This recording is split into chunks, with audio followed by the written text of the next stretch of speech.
The prophecy is unfolding. As I predicted, King Charles is facing a major health scare. And if my original 2023 prediction is correct, this could lead to a very short reign as king.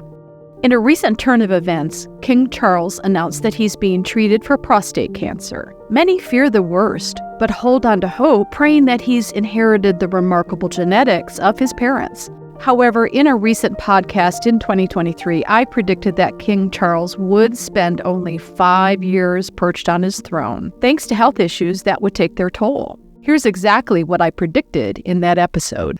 I suspect that King Charles could spend only 5 years or so perched on his throne, but health issues will take their toll. This will leave Queen Camilla like a deer in the bright headlights of the younger royals, anxious to kick her to the curb.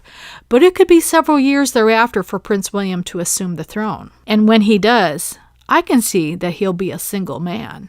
As I outlined, the whole thing would lead to a real Game of Thrones between Princess Kate, Prince William, and Queen Camilla. So, to recap, in that podcast, I outlined the strained relationship between Prince William and Kate Middleton, foreseeing a tragic end to their marriage due to William's infidelity. I suggested that despite Kate's awareness of William's affair, her ambition to become queen remains steadfast. However, I also predicted that Prince William would eventually divorce Kate to marry another woman. And in the meantime, they'd battle Queen Camilla in an effort to shove her out of the palace. What a mess. But wait, there's more. In this episode, I'll provide you with even juicier details and timeframes that you won't get anywhere else. So grab your calendars and brace yourselves for a bumpy ride. Here we go. Just how bad is it? While prostate cancer is pretty common in men over 50 and is highly treatable, don't be surprised to see King Charles decline steadily and dramatically over the next 4 years until he ultimately passes on. Honestly, I think he's been given a pretty grim prognosis, but is keeping a stiff upper lip in the great British tradition. Meanwhile, the ever-faithful and supportive Queen Camilla will do her best to keep Charles on his feet over the next 2 years. Unfortunately, it will take all she can muster to cover up the dire nature of his illness, but she'll give it the old college try. Once again, I have to say that despite my initial dislike of Camilla, she has proven herself to be a thoughtful and kind companion to Charles, and will be there to the very end, being Charles's prime source of comfort and support. However, at the very end of Charles's life, she'll be pushed away to the background by his ungrateful sons and his daughter-in-law Kate, who have done nothing but disregard the poor woman. Honestly, if they could strip her naked and run her in the streets out of town, they would. That's how much they hate her.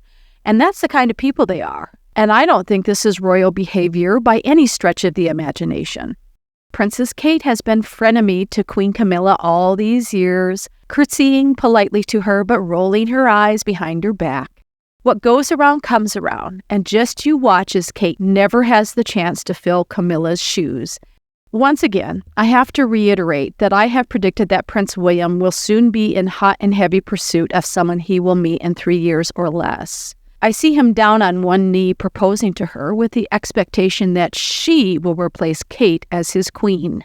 Let's not be naive. William has already abandoned his marriage through infidelity in the past and will also have at least 2 affairs between now and the time he will meet this new woman. So it would not surprise me if rumors of Kate's stomach problems aren't the result of something far worse than daily stress. As I pointed out in my podcast, Princess Diana was blocked from becoming queen in the worst possible way.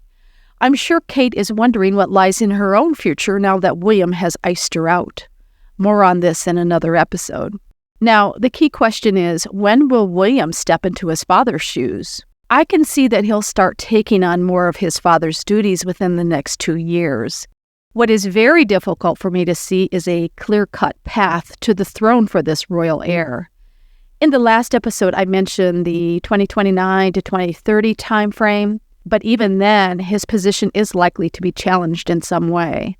Perhaps by a fed-up public who is sick and tired of these royals throwing their beautiful princesses away like garbage. Or maybe they'll finally figure out these royals have used us all like pawns to achieve power and untold wealth at our expense, and the monarchy needs to be made a relic of the past. Finally, I've looked at the Nostradamus prediction that some believe point to the possibility of Prince Harry becoming king one day. There are some interesting revelations here to be sure, so subscribe to this channel and hit that bell notification for the next update. See you next time.